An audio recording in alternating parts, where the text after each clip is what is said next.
आपका एक बार फिर से वेलकम करते हैं आज के हमारे इस फ्रेश वीडियो पे। तो आज इस वीडियो के अंदर मैं आपके साथ डिस्कस करूंगा SBI PSU direct plan growth के बारे में। इसमें मैं आपसे डिस्कस करूंगा कि जो एसबीआई का पीएसयू डायरेक्ट प्लान ग्रोथ है, इसने पिछले 1 मंथ में 6 मंथ, 1 साल, 3 साल, 5 साल या फिर एनुअल रिटर्न क्या दिया है, आज के डेट में इसका एक एनएबी का प्राइस क्या है, ये कितने स्टार रेटिंग म्यूचुअल फंड है, इसमें मिनिमम एसआईपी अमाउंट आप क्या लगा सकते हैं और इसका फंड साइज क्या है। साथ ही साथ मैं आपसे बात करूंगा कि SBI PSU direct plan growth के अंदर कौन कौन सा स्टॉक लिस्टेड है और इसका क्या फंडामेंटल है। ये सारी जानकारी कंप्लीट इस वीडियो के अंदर आपको देखने को मिलेगी, तो इस वीडियो को लास्ट तक जरूर देखिएगा।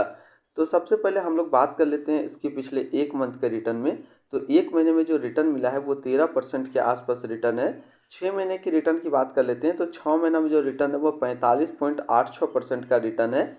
1 साल की यदि हम लोग रिटर्न की बात कर लेते हैं तो 1 साल में जो रिटर्न है वो 70.51% का रिटर्न है। और 3 साल की रिटर्न की बात कर लेते हैं तो 3 साल में 43.04% का रिटर्न है। 5 साल की रिटर्न की बात कर लेते हैं तो 5 साल में 24.14% का रिटर्न है। और एनुअल रिटर्न की यदि हम लोग बात कर लेते हैं तो एनुअल रिटर्न है 11.66%। ये तो अभी हम लोगों ने देखा सबसे पहले इसका रिटर्न। अब हम लोग इसकी कुछ और बेसिक बात कर लेते हैं। जैसे हम लोग बात करते हैं आज के डेट में इसका एक एनएबी का प्राइस है 28 रुपये 64 पैसा। इसमें मिनिमम एसआईपी अमाउंट आप 500 रुपया लगा सकते हैं। इसको अभी किसी प्रकार का रेटिंग नहीं मिला हुआ है और इसका जो फंड साइज है वो है 1158 करोड़ का। अब बात कर लेते हैं, मान लीजिए आपने इस म्यूचुअल फंड के अंदर कुछ सेविंग क्या होता है, तो आने वाले 1 साल, 3 साल, 5 साल के अंदर आपको क्या रिटर्न देखने को मिलता है। मान लीजिए आप इस म्यूचुअल फंड के अंदर 5,000 रुपया पर मंथ जमा करते हैं तो आपका 1 साल में जो पैसा जमा होता है वो जमा होता है 60,000 रुपया और आज की डेट में आपको रिटर्न होता है 85,485 रुपया। अब 3 साल की बात कर लेते हैं तो 3 साल में जो आपका पैसा जमा होता है वो जमा होता है 1,80,000 रुपया, आपको मिलता है 3,53,813 रुपया। 5 साल की बात कर लेते हैं तो 5 साल में जो आपका पैसा जमा होता है वो जमा होता है 3,00,000 रुपया, आपको मिलता है 6,79,218 रुपया। अब बात करते हैं, मान लीजिए आपने इस म्यूचुअल फंड के अंदर वन टाइम लमसम कर दिया होता है 1,00,000 रुपया का, तो 1 साल में जो आपको रिटर्न देखने को मिलता है वो आपका 1,00,000 रुपया 1,70,510 रुपया हो जाता है। 3 साल में आपका 1,00,000 रुपया 2,92,666 रुपया हो जाता है और 5 साल में ये आपका 1,00,000 रुपया 2,94,821 रुपया होता है। ये तो देखा अभी हम लोगों ने इसका रिटर्न कैलकुलेटर। अब यदि हम लोग इसकी होल्डिंग के ऊपर बात कर लेते हैं तो इसके अंदर जो टोटल स्टॉक लिस्टेड है वो 23 स्टॉक लिस्टेड है। अगर हम इसमें टॉप 10 के ऊपर बात करते हैं तो पहला नाम आता है स्टेट बैंक ऑफ इंडिया, जिसका सेक्टर है फाइनेंशियल क्षेत्र में है। दूसरा है एनटीपीसी लिमिटेड जो कि एनर्जी के क्षेत्र में है। Power grid corporation of India limited जो कि एनर्जी के क्षेत्र पे है।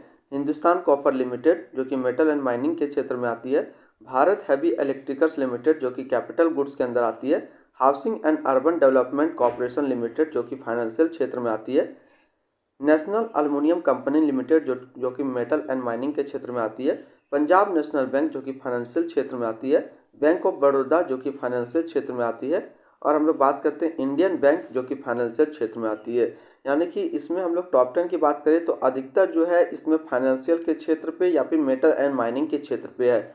अब हम लोग इसकी होल्डिंग एनालिसिस को समझते हैं तो टोटल बात करें हम लोग इक्विटी पे है 96.9% और कैश पे है 3.1%।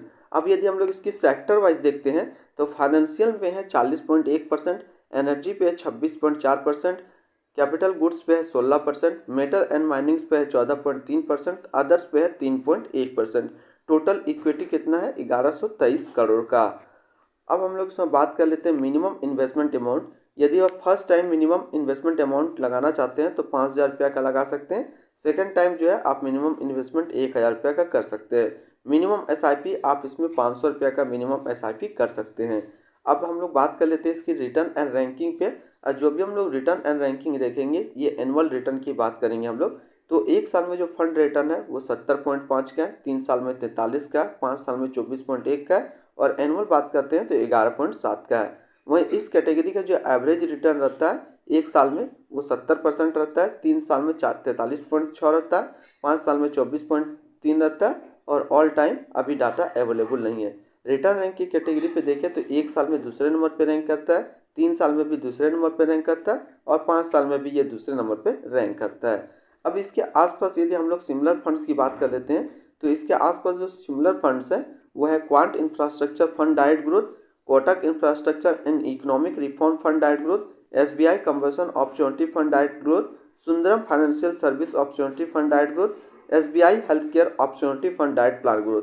तो इसके आसपास इतने सारे इसके सिमिलर फंड्स है। अब हम लोग इसकी expensive ratio, exit load and tax की बात कर लेते हैं। तो इसका जो एक्सपेंसिव रेशियो है वो है 1.03% का। एग्जिट लोड की बात कर लेते हैं, यदि आपने इन्वेस्ट किया हुआ पैसा 30 दिनों के अंदर रिडीम कर लेते हैं तो 0.50% का यहाँ पे एग्जिट लोड देना होगा। स्टैम्प ड्यूटी की बात कर लेते हैं तो स्टैम्प ड्यूटी है 0.005%। अब इसकी हम लोग बात कर लेते हैं फंड मैनेजर का। तो रिचार्ड डिसूजा जो है वो फंड मैनेजर है जो कि अगस्त 2014 से प्रेजेंट है। अब हम लोग इसकी fund house and investment objects पे देखते हैं। तो असिस्ट टोटल असिस्ट में जो रैंक है वो नंबर 1 में है इंडिया के अंदर। ये जो म्यूचुअल फंड स्टार्ट हुआ था ये स्टार्ट हुआ था 29 जून 1987 को। इसका असिस्ट अंडर मैनेजमेंट है 8,84,584 करोड़ का। अब हम लोग इसकी कुछ बेसिक बात कर लेते हैं। तो SBI PSU direct plan growth is a equity mutual fund जो कि लॉन्च किया गया था SBI म्यूचुअल फंड की तरफ से। इसमें जो म्यूचुअल फंड स्टार्ट हुआ था वो स्टार्ट हुआ था 29 जून 1987 को। रिचार्ड डिसूजा जो है करंट फंड मैनेजर है SBI PSU direct plan growth का। इसका असिस्ट अंडर मैनेजमेंट है 8,84,585 करोड़ का। और लेटेस्ट NAV जो शो दिखाया है वो है 28 रुपये 64 पैसा का। इसमें ये जो म्यूचुअल फंड है ये काफ़ी हाई रिस्क म्यूचुअल फंड है। इसमें मिनिमम SIP अमाउंट जो सेट किया गया है वो 500 रुपये का सेट किया गया है और मिनिमम लमसम 5,000 रुपये का लगाया गया है, सेट किया गया है। एग्जिट लोड की बात कर लेते हैं। यदि आप 30 दिनों के अंदर अपना पैसा इससे निकालते हैं तो 0.50% का यहाँ पे एग्जिट लोड देना होगा। अब हम लोग इसकी इन्वेस्टमेंट ऑब्जेक्टिव्स की बात कर लेते हैं। तो ये जो स्कीम है ये प्रोवाइड करता है और अपॉर्चुनिटी करता है लॉन्ग टर्म ग्रोथ। ये इसका सिंपल सा फंडा है कि यदि आप SBI PSU direct plan growth के अंदर इन्वेस्टमेंट कर रहे हैं तो इसको लॉन्ग टाइम के लिए देखिए, शॉर्ट टाइम के लिए इसमें आप इन्वेस्टमेंट मत कीजिए। बाकी इसका रिटर्न और रैंकिंग भी देखा हम लोगों ने तो काफ़ी अच्छा था। और ये इसका जो रिटर्न हम लोगों ने 1 साल में देखा 70% के आसपास। तो जितना भी PSU फंड होता है वो बेसिकली 70-75% के आसपास रिटर्न देखने को मिला है ये साल यदि हम बात करेंगे तो।